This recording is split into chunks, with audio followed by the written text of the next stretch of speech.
Y se los decíamos cuando arrancábamos el programa, que es el Día Internacional de la Menopausia, un momento de la vida en las mujeres que realmente, bueno, puede provocar un montón de cambios a nivel físico, pero también emocional, que trastornan un poco esta etapa de la vida y no siempre nos animamos a comentar o a darnos cuenta que nos está pasando algo vinculado con esta etapa de la vida y podemos creer que se trata de otras causas.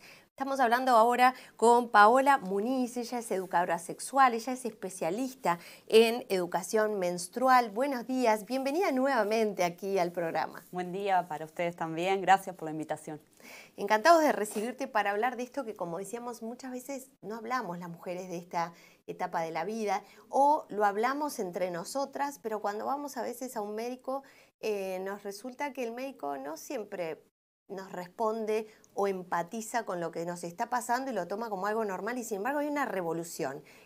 ¿Cuándo se considera que las mujeres entramos en menopausia? Bien, bueno, primero que nada esto que tú decís de que no hablamos del tema, que hoy sea 18 de octubre y que se celebre este día desde el 2000, desde el año 2000, ¿no?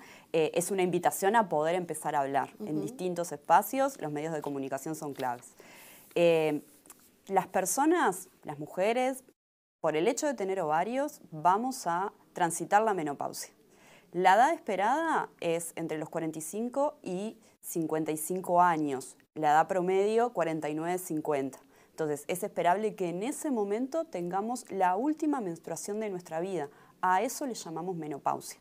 Para saber si tuvimos la menopausia, tiene que haber pasado un año entero sin menstruar. Esto me parece importante porque si pasaron 6 meses y tuviste una menstruación, volvemos al conteo. Claro, en ese momento sí podés considerarte que estás dentro de un periodo previo que se llama perimenopausia, del que no hablamos tampoco. Seguramente mucho desconocimiento. Muchas mujeres no sepan de la existencia de la perimenopausia. De hecho, los signos y síntomas que son propios de esta etapa pueden empezar a aparecer de 2 a 10 años antes de que llegue la menopausia. Así que hablar de perimenopausia también es fundamental. Es fundamental. ¿Qué es lo que ocurre en el cuerpo y en la mente y en el espíritu de una mujer que está atravesando, hablemos de la perimenopausia, porque realmente hay todo un proceso hasta llegar a ese día en el que se cumple un año desde que la regla no volvió, ¿no? La menstruación. Perdón, se me viene la regla a la cabeza.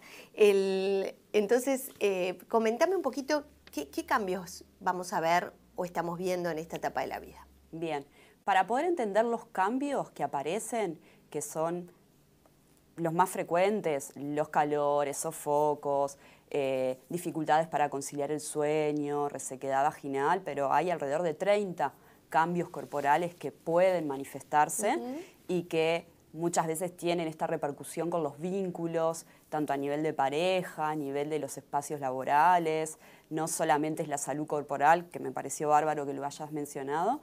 Estos cambios son productos de cómo nuestros ovarios y el eje hipotálamo-hipófisis ovario justamente, que es lo que regula nuestro ciclo menstrual a lo largo de toda la vida, desde que tenemos nuestra primera menstruación, que es la menarca o menarquia, hasta la última menstruación, que es la menopausia, los ovarios empiezan a disminuir o a cesar paulatinamente su función.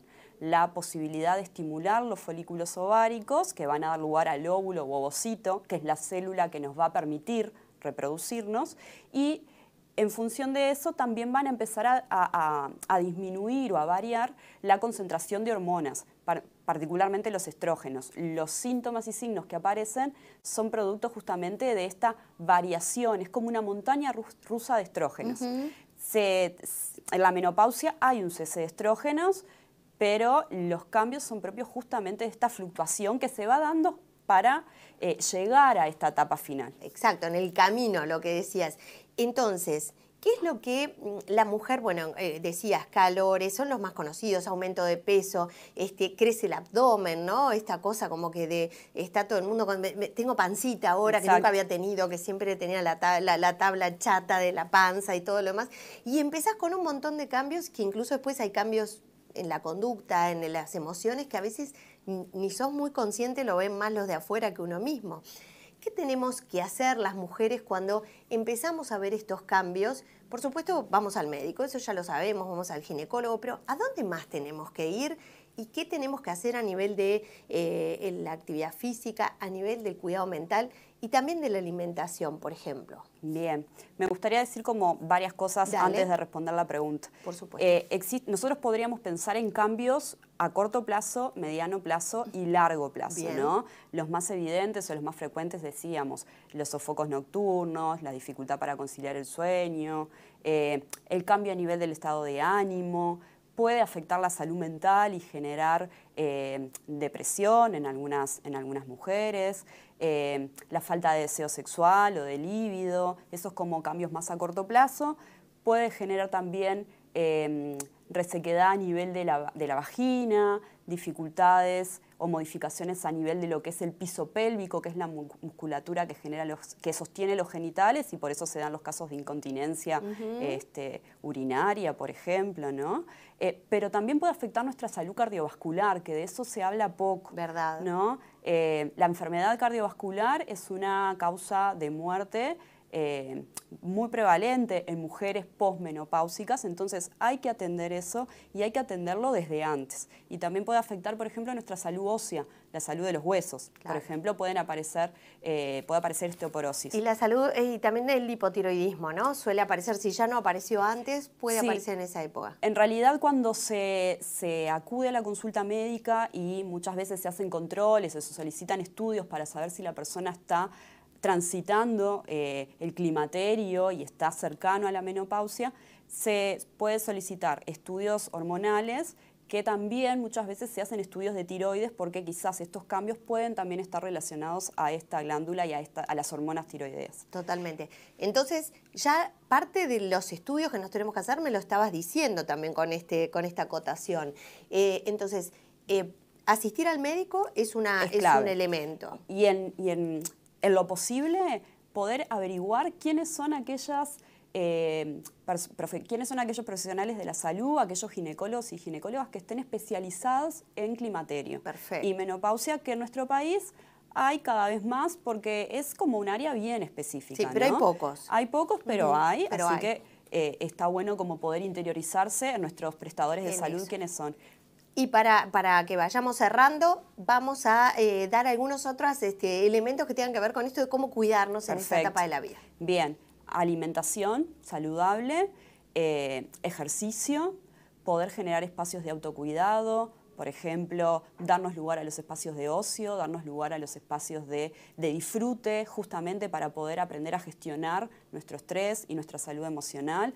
Eso es clave. Hay un factor genético que, bueno, de eso no podemos deslindarnos, ¿no? Pero sí hay cosas que tienen que ver con nuestro estilo de vida que son clave para poder llegar de alguna manera, como yo siempre digo, es como cuando uno hace una inversión a nivel monetario en el banco, es como para generar ganancia desde antes para el momento de la perimenopausia y la menopausia, que la transitemos de la mejor manera posible. Totalmente. E información, ¿no?